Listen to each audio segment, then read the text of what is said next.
Yes, what is the story? Welcome back to another episode of the FPL Draft Mode podcast / YouTube, whatever you're watching or listening on. It is myself, Nolezy, one half of the FPL Draft Duo. We are here to help you dominate the draft. If you're struggling, don't worry. We have the picks for you. If you're dominating, if we've helped, please hit that subscribe button. Give us a like, give us a shout. We really appreciate all the messages sent in. This podcast / YouTube is based around listener questions. So any listener questions that you sent in, we have essentially taken that and made it into a podcast. We're looking at this or that. We're looking at minutes. We're looking at waivers. Everything you need to dominate the draft. So let's get into it. Starting off, as always, with Jacksies stats section. We've divided the minutes here into 3 different categories. So today we're going to be focusing on minutes and cards as well. It's getting to that stage of the season. So we have red, yellow and green. Again, red, reduced minutes, yellow in the middle, and green means good. Starting off with a United man, Hoyland, 17 minutes. We will talk about him at the end of the podcast. Our City boys, Savio, 9. Foden, 24. Minte, 28. Shade, 59 minutes, and he's going to be a very, very common theme in this podcast. Diaz got 45. Archer got 14 for Southampton. Matson, his last 2 weeks were 45 and now 6. Just when we thought he might get into the team, reduced down to 6 minutes. And then the two boys, Alanga and Callum Hudson-Odoi, 45 and 33 respectively. On to our boys in the middle. Doji, 45 minutes. He's also going to crop up in today's episode with that 45 minutes. Harrison, 45. We have 5 Chelsea boys here in a row. And again, this kind of, sums Chelsea up. Sancho, 57. Neto, 27. Felix, 0. Nkunku, 11. Madueke, 62. And Nketiah, 72 minutes for Palace, slightly increased from last week. And then we're moving on to our green section, boys that are back getting solid minutes. Wharton, 87 minutes. And Wharton also is on corners for Palace. I think he took 5 last game week, so that's something to note, especially for Eze owners. Lacroix, 90 minutes for Palace. Indai, another 90 minutes. Suchek, 90. Clark for Ipswich, 90. Jota came back with a bang, 90 and 2 assists as far as I believe. And then Mateta also got the 90. So some good minutes from assets that some people might have been worrying about. If you are worrying about some of the players on the list, don't worry, we will assess it. Looking at yellow cards, and we have a fair chunk of players that are on 3 or 4 cards, just to be wary of them. If they get a 5th before game week 19, so they have a long way to go, they'll get 1 game ban. Not too bad, but if they pick up 2 yellows at any point in the season, they're going to get a 2 game ban. So a couple of those players, I'll list out them all and then we'll maybe pick out the most notable ones. Start at the bottom. 3 yellow cards: Cook, Bentancur, Christie, Clivert, Hutchinson, Aitnori, Kilman, Menu, Ruben, Martinez, Byrne. And then on to our 4 yellow cards, which is Lukic, Morsi, Fofana, Joelinton, and Cucurella. So some of the players that you might be targeting or you might have, Aitnori we'll talk about today. Kilman we'll talk about today. Ruben, Martinez, Byrne, they all could be in your team. Fofana, Joelinton, loves the yellow card, and then also Cucurella. Just be wary. Maybe 1 game is not too bad, but if they have some tough fixtures coming up, and then the good fixture they might be banned for, just be wary. So let's say Cucurella, Chelsea don't have the most amazing fixtures over the next while, but from game week 12 onwards they do. So you don't want him to be missing one of the big games. Aitnori again we're going to talk about, and then possibly Fofana as well. So we're looking at them Chelsea defenders, but yeah, just be wary of those boys that commonly pick up yellow cards. Listener questions now, and as always, thank you very much for sending them in. We love seeing, I suppose, the trends, how people are feeling towards some players, and it's very evident through these questions the way they feel about some players. We're going to go through some of them that we can answer now, and then we're going to dive into a couple of more and look at some dilemmas and this or that. We'll start off. Okay, top one is, are Villa defenders a drop? Now, Villa have been underwhelming defensively. They've had some good fixtures but are yet to keep a clean sheet. I suppose the 2 players that you're looking at as Villa defenders are Konza and Pau. Now, again, we can't recommend Lucas Digne. Everyone who listens to the podcast regularly knows we can't. He's the trap and we'll never do it. I think I might have done it in a comment one time, but that's about it. Anyways, they have United. They probably will keep a clean sheet against United at home. Then they've Fulham and Bournemouth, both who are good attacking sides. And I think that's the thing about this season, is that every team is going for it. Every team has players that can score goals. So even when we look at a Fulham fixture, brilliant team this year, that has goals in it. So a drop might be excessive, but yeah, I'd like to be kind of hopping on players that have good fixtures rather than just pick and stick with, let's say, a Konza. Lovely player to have in there and has some good goal threat, but chasing clean sheets would be kind of more my style. They play Spurs and Liverpool after that, Palace, Chelsea. So it's 4 games that, they might keep some clean sheets, but statistically they'll probably concede. So a drop might be excessive, but maybe a trade up would be the way to go. Next question is thoughts on Chelsea defenders. Colwell available on the waiver, and again, kind of similar. Chelsea could do absolutely anything. They could concede 5 goals, or they could keep a clean sheet. So the kind of the unknown for me, I don't like.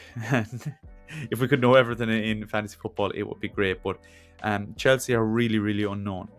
They actually look a lot more solid the last couple of games, but looking at their fixtures, they have Forest at home, which again, Forest are a decent side and could score. After that is the issue. Liverpool, Newcastle, United, Arsenal. 4 games in a row that if they kept a clean sheet, you'd be delighted with. Not really probable to keep a clean sheet there. Then Leicester and Villa, both again could score, but you'd like to be looking at clean sheets.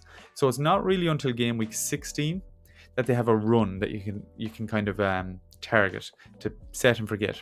Brentford, Everton, Fulham, Ipswich, Palace, Bournemouth and Wolves. You'd like to think there'd be clean sheets there. So I think holding a Chelsea defender might be a bit much, because you're looking at 8-9 game weeks time before there's going to be beneficial. So maybe get one more week in a trade or even a swap. If you really do want to keep them that long, that's absolutely fine. If you don't feel that there's players that are good enough to replace them, and then you'll want them back game week 12 or 13 anyways, that's absolutely fine. But I think you'd have to have a team set up, because there's 4 games in a row there that will be very, very difficult for you if you're owning Chelsea defenders. Someone's keen on offloading Foden. What's he worth? And if you're keen on offloading Foden, just take a deep breath, wait one more game week and see what happens, because Champions League appearance, brilliant performance, I think, with their run of fixtures. If you're targeting Foden, great decision. I was going to say Bruno, but I don't think people will go anywhere near Bruno right now. Someone like a Bone. And I know some people might say that's giving away too much, but I think that's what people will be looking for if you're giving away a Foden. And I think that's going to be great value. If you're giving away a Foden for a Bone, I'd like to be on the Foden side. So one of them like high upside, solid midfielders that are going in maybe the 2nd or 3rd, 4th round maybe. If you can get like a 4th round midfielder for Foden, what bit of business that would be. You're probably looking at your 2nd round midfielders, and I'd probably take Foden because he's really, really cheap right now. Couple of last questions. Double up on Kulu and Johnson. Thinking of dropping Tavernier for Kulu. Probably a great decision. Yes, they have one more good fixture, and he got that return for Tavernier and Bournemouth, but Kulu is nailed for Spurs, it looks like. Slightly deeper, but that's okay. They will get chances. I'd like Kulu and Johnson going forward. My buddy wants Sanchez and Paqueta, and I get Luis Diaz. Is it worth it? I think it's worth it. Yeah, there's going to be rotation. Yeah, there's going to be disappointment sometimes, but I think his explosiveness, his upside, his ceiling, Liverpool being a way better side than West Ham, and Chelsea with them okay fixtures in a long time, I think you can have a keeper that will match Sanchez, and then Luis Diaz will definitely be better than Paqueta. I would do it. Is Kwanzaa still a hold? No. No, even if he gets in there for a couple of games after Kanate's game the last day as well, I don't think so. The rest of the questions are focusing on the likes of Kudus, the likes of Minte, the likes of Madueke, and more importantly, Shade and Bailey. So let's get into a little game of this or that. Game of this or that, and we're looking at 2 players specifically here. We'll do more, but we're going to look at a one-on-one because this was a common question, and I think it's nice to caveat how Kudus is doing as well. So we're going to look at Kudus versus Trossard. Who would you have? We have the green tick on Trossard. He gets the nod from the FPL Draft Duo initially, but let's look at why. I've taken stats here from the Fantasy Football Hub, and the next 6 predicted fixtures, Trossard's average points is around 5. Next week, 5.5. After that, 4.8, 4.9. In and around the 5 mark, which is a really, really good figure to go off. But that's that's also a really high figure as well. Kudus, on the other hand, is 3.8 next week, 3.3, 3.6. So just around the 3 mark. This is not a science. It is fairly accurate, but it's a good thing to caveat with their actual numbers. The numbers per 90 already this season, Kudus is only averaging around 2 points per 90, which is not good. That tells me that he is going to improve. Okay, so if you have Kudus, still a decent player. Don't panic. Don't just get him out on the waiver because he hasn't done anything and pick up maybe a Souček, you never know, but a standard Bruno Guimaraes or something. Kudus will come good. Maybe not the heights that we saw last season, but will be a solid pick. Playing high, playing in numerous positions for West Ham as well. And I think West Ham's fixtures take a turn for the better. They play Ipswich, Spurs, United, Forest, Everton. So in them games, I'm expecting Kudus to get his return. If we look at the stats per 90 for Trossard, 3.5 points per 90, 0.25 goals. Brilliant. XG 0.32. Expected points 4.08. So both Kudus and Trossard are actually underperforming their expected points per 90 so far this year. Trossard up at 4.08. It's actually unbelievable. Now, just to note that, yes, all these stats are great for Trossard, but he is a rotation risk. He is that high upside. The reason why a lot of people ask about him is because he's on the waiver for a reason. He looks like he is going to play a lot of minutes for Arsenal. I think it was that goal that he got. I cannot remember who it was, where he essentially didn't do any celebration. When I saw that, I'm thinking, holy crap, this guy wants to start every game. This guy is putting down a marker for Arteta to be like, I am the man here.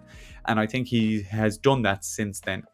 So I think he's definitely going to get more minutes, especially with Odegaard still out. He can play through the middle, he can play on the left. Although I think Martinelli will take up that position after some good performances recently. So there is rotation risk with Trossard. If you're really, really playing it safe, Kudus will play every game, whereas Trossard will be explosive.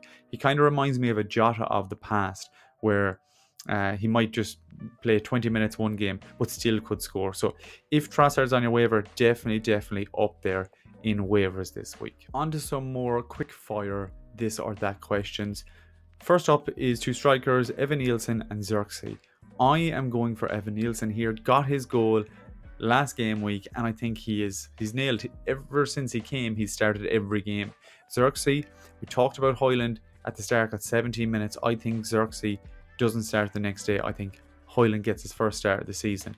So I'm going for Evan Nielsen in form, and I think Xerxes might be rotation. Next up, we have a battle of the big midfielders, Onana, Souček. Souček was another very common question this week after his goal the last day. I expect him to start. I am going for Souček. The stats between Onana and Souček are unbelievably similar, like nearly identical. But I think Souček always has that ability to be in the right place at the right time. You saw it at the weekend, the goal that he scored. His early ability, he's a better header of the ball than Onana. I think Onana is an okay pick, decent pick if you're looking for a solid player in your team, but there is Europe coming up for Villa. So Souček is a solid pick with very good aerial threat and some okay underlying numbers to back it up. Next up, again, we have some more strikers. We have a trio, Gakpo, Antonio or Awoni. If I had to pick one of these, who would I pick? And I have picked Antonio. Someone I didn't think I'd pick, especially over these two at the start of the season, but I think all of them have a real low value.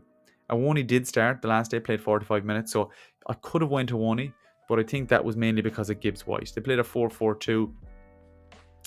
He might get back in there, and I might regret that decision. I always say that he could get back in there and never does. But Antonio looks like he's going to be a solid, okay pick. Got the assist for Souček, actually. And Fulkrug, coming back to fitness, might be back soon. So I still think Antonio will play an okay amount of minutes this year. Whereas Gakpo, he'll probably do the same. But I think I put myself in the position of, if I had no striker and I needed to pick one of them, who would I pick? I'd probably have to go Antonio.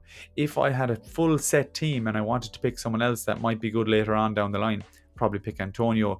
And if I had like really spare spot and I was hoping that some Liverpool player might get injured, I'd have to go Gakpo. But currently, based on just getting points now and not looking too far into the future, you'd have to go Antonio. Second would probably be Awoni. And last up is Carvalho or Werner. And that's an easy one for me. Carvalho got the assist, got the start. Werner got the start, but that was probably because Son was injured and he was poor. Although Spurs were good, he wastes so much ball. I think Carvalho, you look at the fixtures, you'll see the fixtures later on in the podcast. You have to stick with them, especially because Werner is not nailed whatsoever. Common dilemmas here, and a lot of these players were mentioned in questions, either this or that, or drops or waivers. Let's start off with Leon Bailey. I think he's a decent pick. I think he's a good hold. I think he's a good waiver in. His minutes have been managed, but he was preferred at the start of the season. McGinn is injured, so that frees up a spot. McGinn had been playing off the left and Bailey is off the right, so it mightn't affect him too much. Duran is putting his name down for a starting spot, so I'm just trying to think of all the different ways that Villa could set up, and I always would put Bailey in at right wing there. So I think, yes, his minutes might be managed. Yes, they have Europe, but his minutes to points or minutes to goals ratio is just too good to ignore, even if he only gets 60 minutes every day. Minte, the man that is wrecking everyone's head. I think it's time to go Minte. Even if he starts next week, Rutter played really well.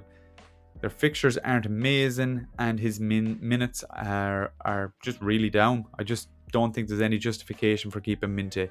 I think tactically there's a justification, but I think in terms of FPL, unfortunately, he has to go, and there is definitely some good waivers to get in there. Madueke, another very common question. Madueke, what to do with him? I said last week is probably a good trade. He went and got an assist. Played 62 minutes, I think we said at the start of the podcast, but he always is a minute's risk. I think some games Neto will start, so if you could upgrade Madueke after that assist to a player that's solid, starting and with a decent side, that would be a good decision. Mavididi, brilliant waiver in this week. We will talk about him later on. He has the fixtures. He's back in the starting 11, and I think he is going to be a great pickup for even a slightly smaller size league if you have a fifth choice midfielder spot spare. Phil Foden, we talked about him. Always a minutes risk. That's okay. We know that. But his ceiling is super high. He's at a low point right now.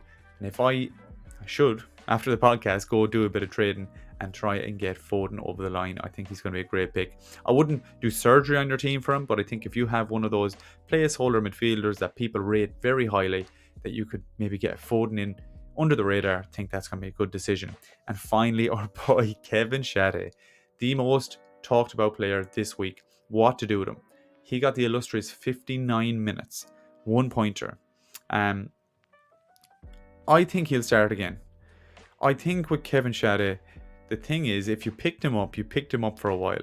I'm not saying keep. I can totally understand if people want to get rid, but maybe give him one more game, because if he plays again and does well, you will want to keep him in your team. Now, the only issue for me is that he was taking up a right wing position rather than a position up top. Carvalho was in a more central position, especially when he was on the ball.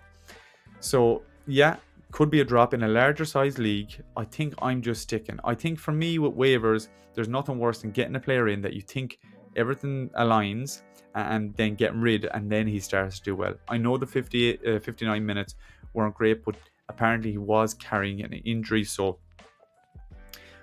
I can't tell you what to do. I think if you invested in Kevin Shade and you thought he was a good pick, Very little has changed. I think he still will be an okay pick going forward. Don't panic too much. If there's some good waivers on the line, no problem. But if there's not, I still think he's worth a hold. It's not like you have to do surgery, get him out for anyone on the waivers. I still think he's going to be an okay pick going forward. Just a couple of players that you might be able to pick up on the free agent after the deadline. We're looking mainly at fixtures here, but the two West Ham boys, Wan-Bissaka and Kilman, play Ipswich at home this week. They haven't been great. They haven't been great defensively. But I think if you're just attacking a fixture and you need someone to fill up a spot, if you got an injury, you need to attack the fixtures. I always like to just have the best fixtures on paper. These two are nailed. Kilman with some aerial threat, Wan-Bissaka with some assist threat. He's actually been playing okay for West Ham. And then Spence for Spurs. We said that Udogie only got 45 minutes. They play Brighton and West Ham in the next two. And he'll probably start both unless we have some positive news. Udogie has been kind of carrying knocks all season. So I think if you are looking for a free agent, there's no positive news on Udogie. You can get Spence in, who's going to play for attacking Spurs side. You could, if they keep a clean sheet, see a bit of a haul. But I think it's a nice replacement with an okay fixture. Looking at longer term defenders, mid-term defenders, if you're looking at someone to plug a gap for the next 4, 5, 6 game weeks, we have a couple of those. Starting off with Brentford, and although they do not have a good record defensively, their away record defensively has been very bad. They come into a nice run of fixtures, and they have the possibility of being solid. We've seen that from Brentford before. They never get destroyed, and they set up to essentially counteract big teams. So it's not like they're going hell for leather against big teams. They might sit in with a 5 sometimes. So Van de Berg and Collins are my two picks here. You could just substitute Collins for Pinnock. Collins' data was slightly better, but very little. And then Van de Berg for the attacking potential. Wolves, United, Ipswich, Fulham, Bournemouth, Everton and Leicester. So you'd like to think there's going to be a couple of clean sheets in there. If you have another defender that you want to rotate them with, that's actually a very good option. So Van de Berg or Collins for them good fixtures, and hopefully we see some solidification in that Brentford backline. Now, if we're looking at more attacking potential, Nori, as he proved last week, we were saying to trade for him, banged a goal. Now, he can frustrate you. There could be another day where he gets, like we said last week, got 3 shots and sky all of them. All right, but the positions he takes up are really, really high in the pitch. I'm not saying Pedro Porro positions, but if you look at the heat map, they're not far off. Brentford away next week. So if we're looking for a perfect result, we're looking for a 0-0 draw. Brentford Wolves, both of them get returns. They play City after that, fine, but they go on a really, really nice run of fixtures. They play Brighton. They play Palace. Let me get up who else they're playing. They're playing Southampton, Fulham, Bournemouth, Everton, West Ham, Ipswich, Leicester. So after that City game in game week 8, they don't play another top side until game week 18, United. So essentially game week 19, Spurs. So you have loads of fixtures there that you can play 8 Nori. I think he'd be one of my most sought after players just because he's very, very achievable. And then phase of Leicester, again, not the best defensive side, but he has potential to get a header, as we've seen already this year. 4 fixtures in a row that, again, you can play and just set and forget. Well, hope for the best. Bournemouth, Southampton, Forest and Ipswich. You'd like to think that if they are going to stay up, that they're going to win some of those games, hopefully get a clean sheet, and phase really, really good in the air. So we have 4, maybe 5 if we add Pinnock in that, defenders that we can target for 4, 5 or 6 games. And then on to some midfielders, all of which we've discussed previously. 2 of them we discussed last week, Carvalho, Mavididi and Bailey. I think we have some really, really good short-term options in these players. Mavididi, the Leicester man, has been asked about an awful lot. And I think, yes, he's very, very good for the next 5 fixtures. 4 fixtures that Arsenal fixtures already been played. Don't overhype him. Okay. Yes, if you want to replace someone for 4 game weeks, he's a fantastic pick. But I think if you're giving out a player that will always be a decent pick, maybe just be a small bit conscious of that. If you're giving away Paqueta even. The first person that came to my head. He will start for West Ham most days. He could be on penalties. Yeah, he's not performing very well, but if you give Paqueta away, he'll probably be taken on the waiver. And then you'll have to keep replacing that waiver. So if you have that spare 5th choice midfielder spot, I'd be slightly weary. If it's there, boom, great pick, no doubt. In terms of Carvalho and Bailey, they're players that I could see in my team for a lot longer, regardless of fixtures. And sometimes we can focus on fixtures short term too much, and then in a couple of game weeks' time, we're scrambling for other players. Carvalho, great pick. Again, he's kind of something similar. He could, right, be a very good pick for the rest of the season. It depends on how Brentford get on and how much he plays. If he plays the majority of the season, I think it'd be a very good pick for your team. And it could be one of those players that you play every week and you don't have to be replacing all the time. But Bailey, for me, is going to be one of those players that you can have in your team for the rest of the season. Unless injury or unless they go very far in Europe, Bailey, I would pick out of these 3. All are good options. Let's get up some of the Bailey numbers. He's only hitting 2.25 points per game, right? His XG per game is very, very low.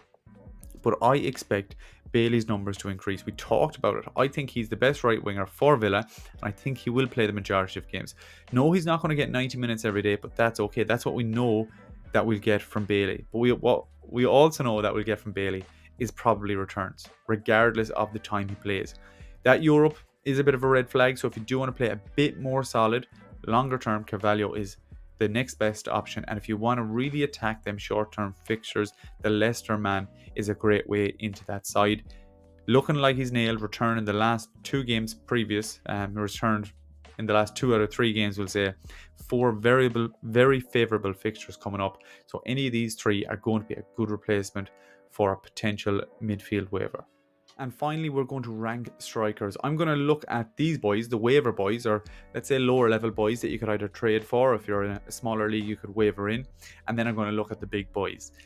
Let's start off at the bottom. Delap, mentioned him a couple of weeks ago. I still think he's a very good option. If you look at his statistics, I think it's only 1.1 expected goals.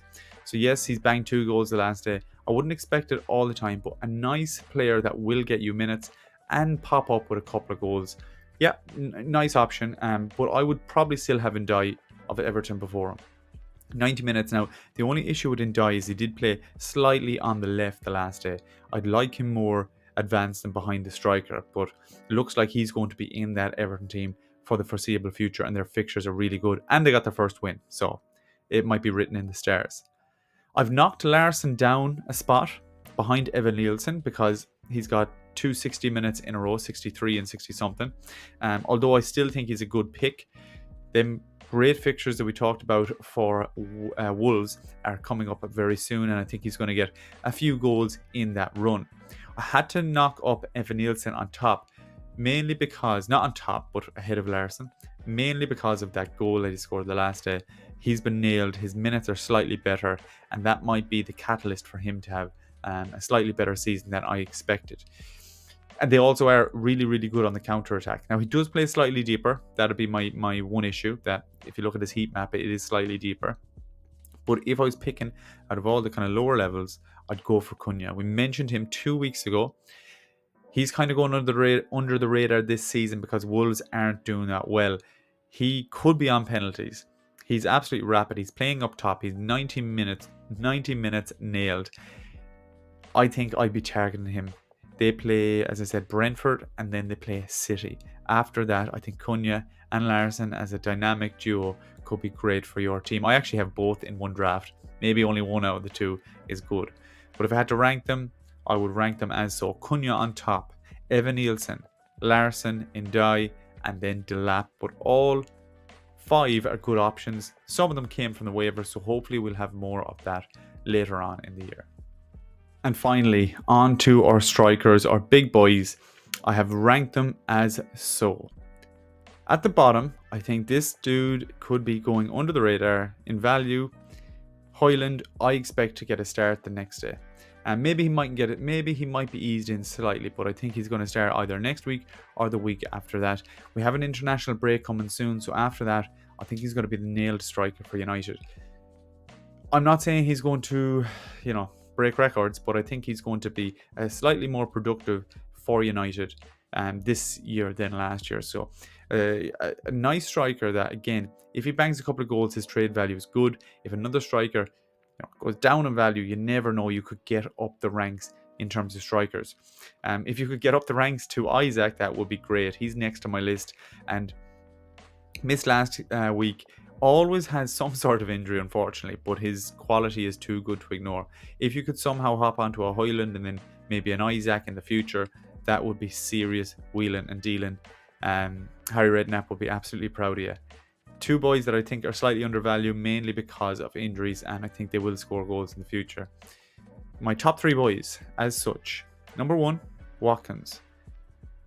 Yes, there is that looming idea of Villa in Europe, but I think he's got his confidence back.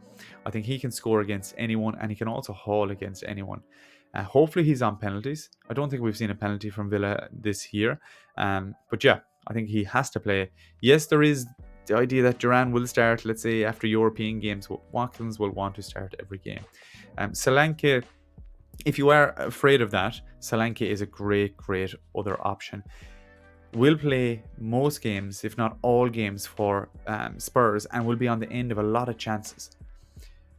Spurs always create some of the most chances. He's going to be on the end of that. Whether we like it or not, he's going to score a lot of goals. Some people don't rate him, but he is going to score goals. He's got his first the last day, and I think that's only the start of everything. So Solanke as a trade, again, I wouldn't rip my whole team up for him, but let's say even an Isaac to a Solanke. A lot of people mightn't do that. I would definitely do that. I'd do it in a heartbeat right now. And then third on my list is Havertz. Oh, just so solid. Will return, to, 6s and 8s all the time. Never, totally go off. Has the ability to, but very solid forward pick with some great fixtures. Moreno is back in the lineup for Arsenal, so that means that he might actually go back to that let's say false 9 or more advanced position and get more goals. So if I had to rank my top level strikers, number 1 Watkins, number 2 Solanke, number 3 Havertz, and then 4 Isaac as a small little under the radar pick, and then 5 Højlund. Again, these are not obviously my overall rankings. These are my rankings of players that might be achievable, that I think are slightly undervalued, that you can get. Haaland, you're telling me Haaland's not in that? Of course he is. But these are 5 players that I'd be looking out for that I'd like in my team as solid, really good upside picks. That is us for game week 7. Thank you so much for listening. If you're not following, if you're not subscribing, don't log off yet. Don't pause. Hit that subscribe. Hit a bit of a rating. We really appreciate it. And yeah, thank you for all the messages every week. We'll see you again next week. Best of luck. Boom.